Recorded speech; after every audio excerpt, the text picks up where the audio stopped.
nesse nosso Digicast hoje, a gente trouxe uma convidada especial, mais um especialista, com um tema proposto pelo público, né, Pan? Com certeza. E o tema de hoje é... O tema de hoje é fake news, uma defesa da liberdade de expressão, um tema muito recorrente nos dias atuais.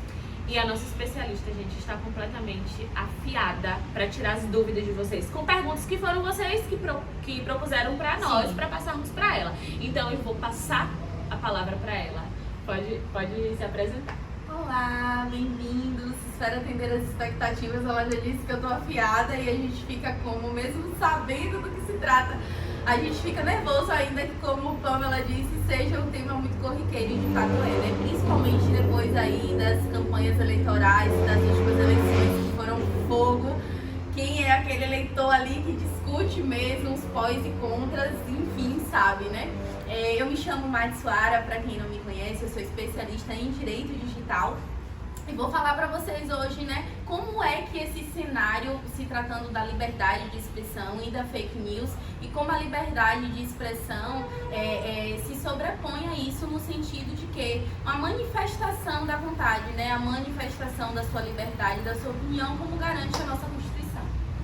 Então a gente já vai começar, Madi, com... Posso te chamar de Madi? Pode, claro. A gente já vai começar com a primeira pergunta.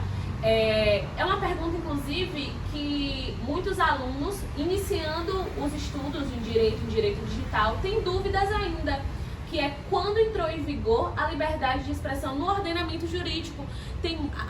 Os alunos ainda têm muitas essas dúvidas e eu acho que é uma pergunta crucial para a gente iniciar essa conversação. Então, Mai, não tem como falar de liberdade de expressão, não tem como falar desse marco sem falar de história, né? Não tem como a gente falar de lei sem falar de história, porque as leis elas vão surgindo de acordo com o caminhar da sociedade, né? Com a construção da história. A gente fala que tudo que foi é história e foi assim aqui também a manifestação da liberdade de expressão. E essa ideia de fake news já é uma coisa mais recente, né?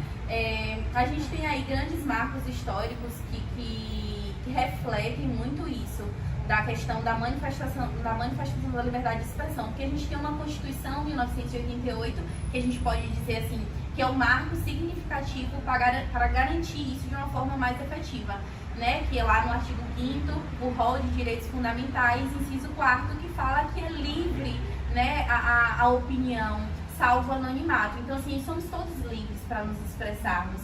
E o que vem se discutindo hoje é até que ponto nós somos livres, né? Até que ponto a liberdade de expressão é uma opinião e não uma mentira, não fake news, como é trazido pra gente aí dos norte-americanos essa expressão.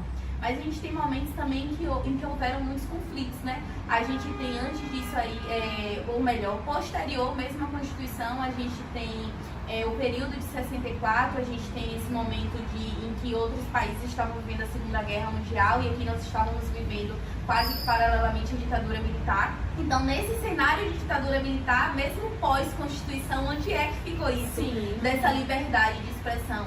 E esse fake news, quando é que ele se manifesta de fato? Porque aparentemente a gente discute hoje como se fosse uma coisa nova, uma coisa recente.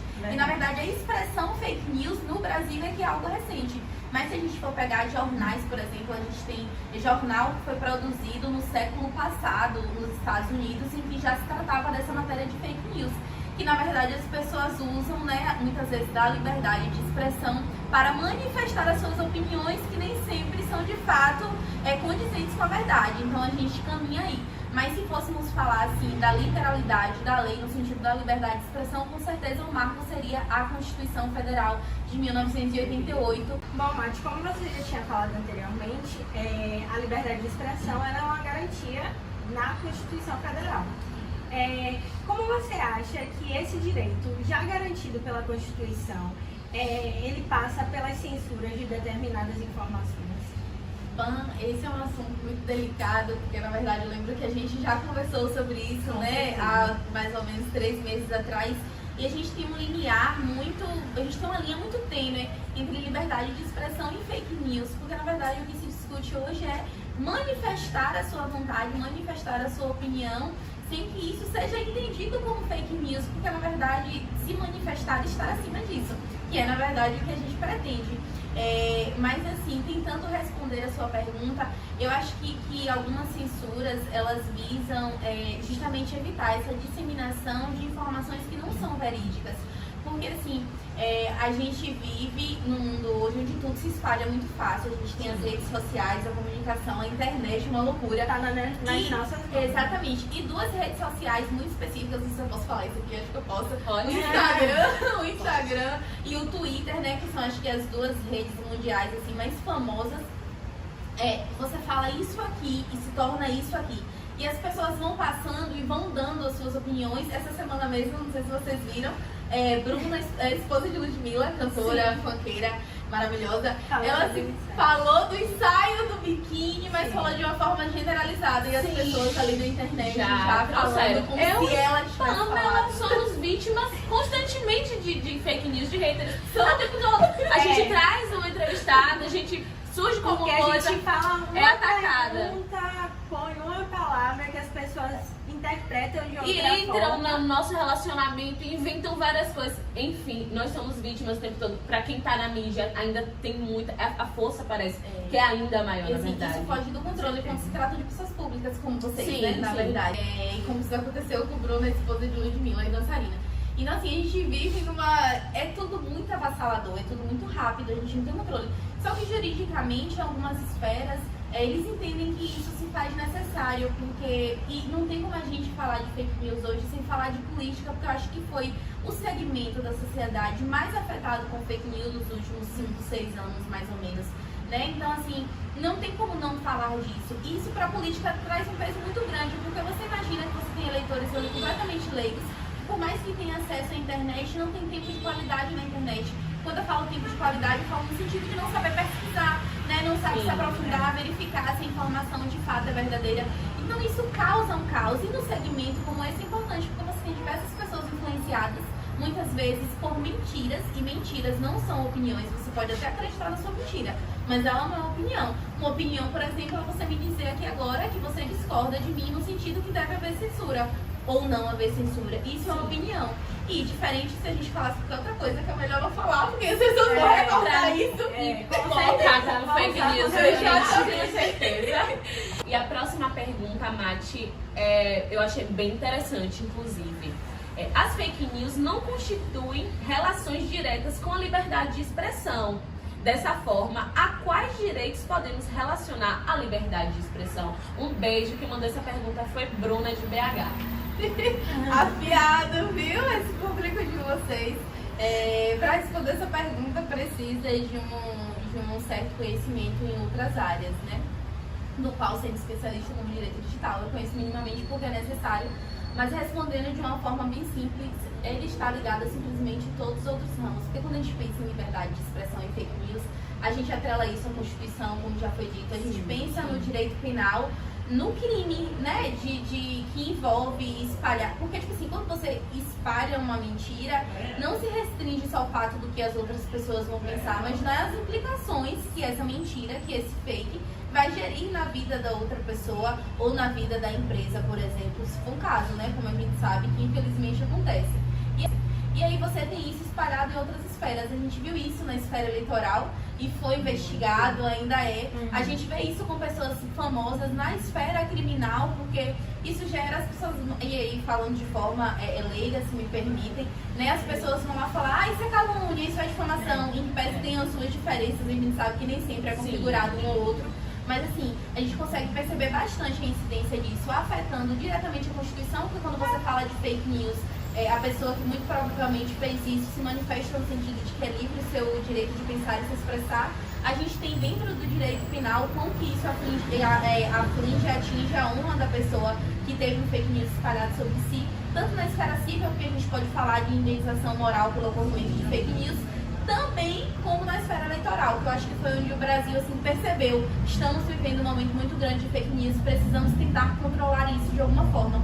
E a gente vem vendo isso hoje, não sei se vocês já repararam, mas tem surgido propagandas, né, nos canais de TV falando sobre isso, de evitar a fake news, né? Então a gente vive esse cenário hoje multidisciplinar, né? As relações estão interligadas entre os direitos, não há como fugir disso, até pela própria proporção.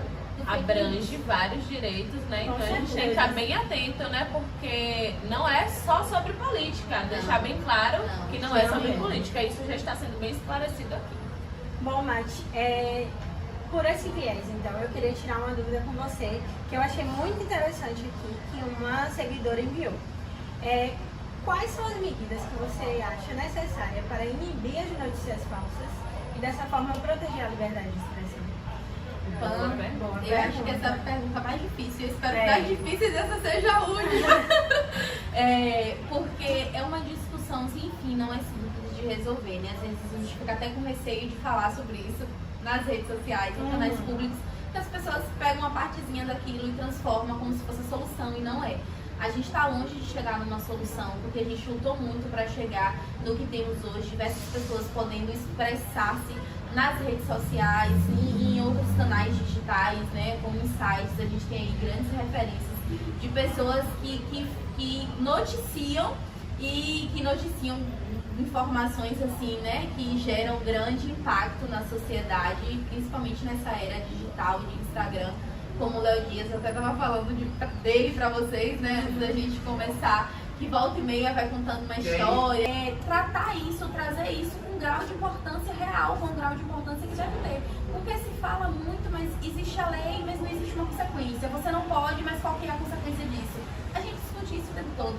Então, essa é uma pergunta que, na verdade, não tem uma resposta concreta para dizer para vocês, mas eu acho que está faltando uma atenção do legislativo nesse sentido. E, assim, para falar a verdade, de toda a sociedade ainda não entendeu a gravidade, o impacto que tem o fake news e outros crimes relacionados ao meio digital, como o stalking, por exemplo. E outra hora a gente conversava sobre isso, né? E isso precisa ser cuidado, porque causa um impacto muito grande em diversos setores da sociedade, em diversos segmentos, só que as pessoas ainda não se atentaram para isso. Isso precisa partir do legislativo. Então a gente precisa de uma lei que de fato tenha uma eficácia e que tenha uma penalidade com a qual as pessoas olhem e falam assim, olha, eu não posso fazer isso, porque eu vou ser descoberta. E que exista um interesse, acima de tudo, investigativo. Porque se você chega assim para a polícia e fala assim, foi vítima de fake news, muito provavelmente a autoridade policial vai falar. Fake news, a gente fala sobre isso, eu tenho homicídios para investigar, Tem pessoas que não acham que tem Como relevância. Entretanto, uma hierarquia, né? Sim, importante. Várias vidas são destruídas por conta dos fake news. Eu já vi pessoas com problemas mentais gravíssimos, pessoas com depressão e que pensam e até mesmo cometem suicídio por conta da fake news, porque não aguenta a pressão. E como eu falei, no ramo da pessoa pública é ainda mais. Muitas pessoas têm uma rede de apoio, mas nem sempre acontece. E quer ver casos, mas assim, relacionados ao nosso cotidiano muito mais comum. A gente tem exemplo de Luísa Sonza quando se separou de Whindersson, que veio um enxurrado de informações dizendo que ela tinha traído com o Vitão, porque antes disso ela tinha feito uma produção audiovisual com ele. E aí a gente tem disso diversos outros cenários que vão ao longo do tempo, como você falou, não são relacionados à política, né? A gente tem, principalmente nesse meio hoje, a gente tem, por exemplo, informações que sequer a gente pode confirmar se são verdade ou não. A gente tem notícias envolvendo Gustavo Lima e Neymar, por exemplo, acerca de sonegação de impostos. E isso vai, né, gerando uma proporção. São temas Só que a gente vive gravíssimos. num país extremamente machista, né? Então, geralmente, quando se trata de homem, eles não são tão afetados assim. Então, são temas gravíssimos e que podem acabar destruindo a carreira, a vida de uma pessoa. Então, Mati, a gente pode entender que as fake news não se configuram como liberdade de expressão? A gente pode entender que fake news não se configura como liberdade de expressão, porque assim, exprimir a sua opinião, expressar a sua opinião sobre algo é diferente de você criar algo e disseminar. E a fake news é justamente isso, porque assim, ó, uma coisa é você falar pra mim assim, Mati, eu acredito que Madonna não morreu. Suposição, né?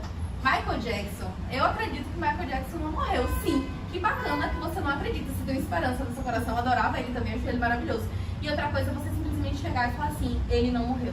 Isso é diferente. Afirmativa, né? Sim, e assim, hoje a gente tem que ter esse cuidado de se colocar na posição de eu acho. Eu, por exemplo, aqui, tudo isso aqui que eu dei é um ponto de vista, é a minha opinião, baseado no conhecimento que eu tenho. Exatamente, mas de forma alguma existem coisas aqui que eu não posso afirmar, eu não posso dizer que porque não seria somente a minha opinião.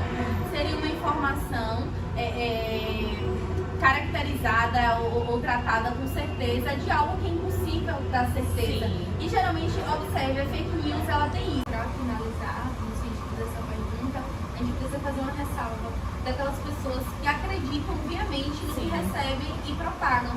Não são os criadores, mas são as pessoas leigas, como a gente falou, né? A questão da falta de informação e de não saber pesquisar. Isso é um cenário que acontece muito com os idosos.